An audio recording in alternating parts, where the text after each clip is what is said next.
গ্রামের মানুষ বলছে কিভাবে একটা মানুষ এমন করতে পারে। সামান্য ফসলের জন্য মানুষের জীবন নিয়ে খেলতে একবারও বাঁধলো না। বলা প্রাণী জায়গায় যদি মানুষ হতো। দেখুন এই মর্মান্তিক ঘটনা। বেগুন খেতে বৈদ্যুতিক তার, সেই তারেই বিদ্যুৎপৃষ্ট হয়ে মৃত্যু হলো এক অবলা প্রাণীর। ক্ষোভ বাসিন্দাদের। সাতটা মারলো, কি অন্যায় করেছে ওকে দেখে দিতে হবে। ওর যদি যতক্ষণ না আসবে ওই লাশ আমরা দেবো না, সারাক্ষণ পড়ে থাকবে। জমিতে বেগুন, আর সেই বেগুন চুরি রুখতেই জমিতে বৈদ্যুতিক তার দিয়ে চারপাশ ঘিরে রাখছিল জমির মালিক। সেই বেগুন খেতেই ফসল খেতে গিয়ে বিদ্যুৎপৃষ্ট হয়ে মৃত্যু হলো এক অবলা প্রাণীর। এমনকি এক চাষি চাষ করে যাওয়ার সময় সেই বৈদ্যুতিক তার স্পর্শ করতেই তাকে শর্ট দিয়ে ফেলে দেয় বলে অভিযোগ। ঘটনাক্রমে কোনো মতে বেঁচে যায় ওই চাষি। খেতে তার দিয়ে কারেন্ট দিয়ে দিয়েছে। যে কোনো একটা মানুষ কিংবা একটা গরু, একটা বাচ্চা, স্কুলের বাচ্চা যদি মারা যেত তাহলে কি ক্ষতি হতো? আজকে একটা ষাঁড় মারা গিয়েছে, আজকে গ্রামের 10-এর ষাঁড়। কারেন্ট দিয়েছে বেগুন ঠেকানোর জন্য, ষাঁড় মারার জন্য, মানুষ মারার জন্য, ফসল খাই বলে। ঘটনাটি বাগদা থানার কোনিয়ারা এক পঞ্চায়েতের মালিপোতা এলাকার। সেই বেগুন ক্ষেতের মালিকের নাম কুরমান মণ্ডল। বাসিন্দাদের অভিযোগ, কুরমান মণ্ডল তার জমিতে বেআইনিভাবে বৈদ্যুতিক তার লাগিয়ে রেখেছিল। আজ একটি অবলা প্রাণীর প্রাণ গেল। এখান থেকে স্কুল ছাত্রছাত্রীরা যায়, সবাই গরু ছাগল বাঁধার জন্য যায় জমিতে। একটা তো বড়সড় দুর্ঘটনা ঘটে যেতে পারত। জমি মালিক কুরমানের শাস্তির দাবি করছে তারা। সাতটা মারলো, কি অন্যায় করেছে ওকে দেখে দিতে হবে। ওর যদি যতক্ষণ না আসবে ওই লাশ আমরা দেবো না, সারাক্ষণ পড়ে থাকবে। ওর বাড়ির উঠোনে ফেলে দিয়ে আসবে। একজন মানুষ হতে পারে, একটা মানুষ হলে আমাদের বাচ্চারা আসে, আমরা ওই জায়গায় গরু বাঁধি। কি অন্যায়! কারেন্ট যদি ওটা সারটা তাড়ি দিতে পারতো না, একটু ঠ্যাং বাড়ি মারতে পারতো, ঠ্যাং কেটে দিতে পারতো। কেন দিল না? জানে কেন মেরে ফেললো? সারটা সবারই বাড়ি যায়, সবাই ক্ষতি করে। ওর কি ক্ষতি করলো সেটা চাই।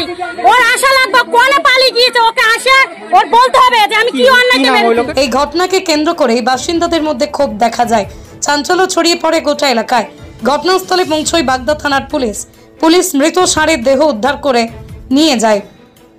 করার পর দেখা যাচ্ছে যে ষাঁড় অবলা জিনিস, ষাঁড়টা আমাদের সবারই প্রয়োজন। ওই আজকে এক সপ্তাহ ধরে ও নাকি টার্গেট নিচ্ছে যে বেগুন ওখানে তো 440 লাইন থেকে দেখা যাচ্ছে যে কারেন্ট দিয়েছে, দেওয়ার পরে ওই ষাঁড়টাকে মেরে দিল। হুক মেরে আজকে ষাঁড়টা মারা গিয়েছে। তাই এবার ওখান থেকে ওই দাসপাড়ার ওখান থেকে ওরা আবার ছাত্ররা স্কুলে যায়, পাশে স্কুল, ওই স্কুলে যায়। আবার একজন এই বাজি ঘোষ আছে, তিনি ক্ষেতের পাশ দিয়ে যায়, স্কুলে যায়। এবার বাজি ঘোষ এখানে গরু বাদ দিয়ে এসেছিল।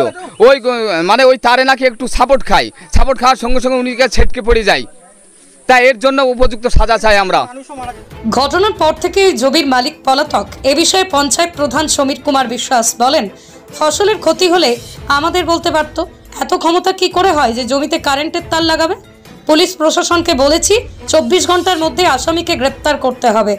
অন্যদিকে বনগাঁ মহকুমা বিদ্যুৎ দপ্তর সূত্রে জানা যায়, জমিতে অবৈধভাবে বৈদ্যুতিক তার লাগানো এই জমির মালিকের বিরুদ্ধে আইনি পদক্ষেপ নেওয়া হবে। করার পরেই আমরা এটাকে ছেড়ে দিই। তার যদি ক্ষতি হয় সে বলতে পারতো, কিন্তু আমার বড় প্রশ্ন, এখান দিয়ে স্কুলের ছেলেমেয়ে যায় এবং সমস্ত লোক এই মাঠে চাষবাস করে। সে তার কি ক্ষমতা আছে ওইখান থেকে কারেন্ট চুরি করে একটা জমির চারি সাইড দিয়ে তার দিয়ে দিয়েছে। আজকে একটা বড় অঘটন হলে এত সময় বাড়িঘর ভাঙচুর করে গ্রামের লোকে জ্বালিয়ে দিত। এবং আমাকে যখন ফোন করে আমি এদের বলেছি তোমরা আইনটা নিজের হাতে নিয়েও না, ওকে অ্যারেস্ট করা হবে। তাই পুলিশ প্রশাসনের কাছে আমার পরিষ্কার কথা, 24 ঘন্টা টাইম আমি এখানকার প্রধান, যেহেতু গ্রামের লোককে আমি বারণ করে দিয়েছি কোনো যেন ওখানে গন্ডগোল অশান্তি না হয়, তারা চুপচাপ আছে। আর 24 ঘন্টার মধ্যে ও যদি অ্যারেস্ট না হয়, তাহলে সাধারণ লোক যদি আইন হাতে তুলে নেয় তখন তার দায়ীভার থাকবে এই প্রশাসন। কারণ প্রশাসনকে আমি যখন জানিয়েছি অলরেডি 4 ঘন্টা হয়ে গেছে, এখনও পর্যন্ত কোনো অ্যাকশন নেয়নি।